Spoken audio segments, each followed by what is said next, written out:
शर्मिला साहब आपको आवाज आ रही?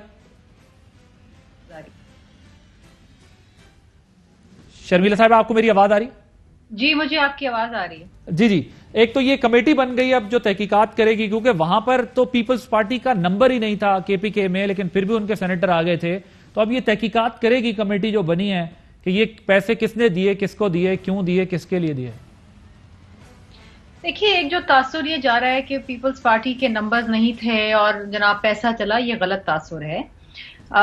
हमारे जो कैंडिडेट्स थे, हमें उस इलेक्शन के ना जेयूआई ने भी हेल्प किया। आपको मालूम है कि एक एमपी एक से जायद सेनेटर्स को वोट डाल सकता है, और जाहिर बात है नंबरिंग के अंदर और फिर रिकाउंटिंग के अंदर, सेकेंड और थर्ड रिकाउंटिंग के अंदर हमारे सेनेटर्स आ गए। दूसरी बात यह है कि इमरान खान साहब, मेरा ख्याल है कि अब बहुत देर हो चुकी है। ये अगर तहकीकात करानी थी तो मेरे ख्याल है कि उनको 2018 के सेनेट के इलेक्शन के बाद करानी चाहिए थी, जब पंजाब में चौधरी सरवर साहब जो हैं वो 52 वोटों के साथ जीते, जबकि पीटीआई की जो स्ट्रेंथ थी पंजाब असेंबली में वो 30 मेंबरान थे। तो उस वक्त भी तहकीकात होनी चाहिए थी कि इतने सारे मजीद एमपीज ने उनको वोट कैसे डाला। अच्छा, और ये तो फिर कह रहे हैं कि आपको सरप्राइज देंगे चौधरी सरवर साहब। नहीं, देखिए ना, आप सरप्राइज तो उनको मालूम है कि किस तरीके का सरप्राइज है। जो वीडियो ये खुद मंजर आम पे अब लेकर आए हैं, और मैं समझती हूँ कि ये सुप्रीम कोर्ट को प्रेशराइज करने के लिए, क्योंकि सुप्रीम कोर्ट के अंदर इन्होंने इस वक्त एक प्रेसिडेंशियल रेफरेंस डाला हुआ है ऑर्डिनेंस के साथ नथी करके, और इनको ये हर हाल में चाहते हैं कि किसी तरीके से सेनेट के इलेक्शन में जो वोटिंग हो वो ओपन बैलेट पे हो।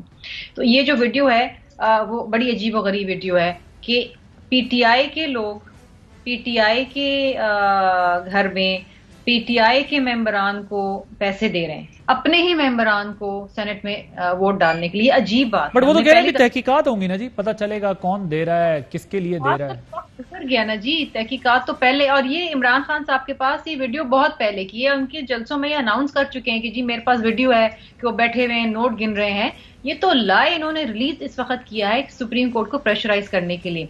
दूसरी अहम चीज ये है कि अगर ये वाकई, अगर चलें एक लम्हे के लिए सोच लेते हैं कि इनकी नीयत बड़ी अच्छी है, चाहते थे कि शफाफ इलेक्शंस हो, मुनसिफाना हो, तो जनाब ये जब आए थे इलेक्शन जीत के, तो उसके बाद ये इलेक्टोरल रिफॉर्म्स की एक कमेटी बनाते, तमाम जमातों के उसमें मेंबरान लेते, उस पर डिबेट होती, और फिर अच्छे अमेंडमेंट्स डिबेट के बाद, डिलिबरेशंस के बाद ये लेकर आते। बट वो कहते हैं कि जब भी हम ये लाने की कोशिश करते हैं तो आप लोगों की तरफ से जो है वो एनआरओ मांग लिया जाता है, सपोर्ट मांग ली जाती है कि जी हमारे ये केसेस और ये सब चीजें, और वो फिर रोक दिया जाता है उसको। कब कोशिश की है, कब इन्होंने कोई इलेक्टोरल रिफॉर्म्स कमेटी बनाई है? बहुत सारे इलेक्टोरल रिफॉर्म्स की जरूरत है, आपको आरटीएस की जरूरत है, आपको एक आजाद इलेक्शन कमीशन की जरूरत है, आपको ओवरसीज पाकिस्तानी के वोट यकीनी बनाने की जरूरत है। सो मेनी थिंग्स जिसमें ये काम कर सकते थे।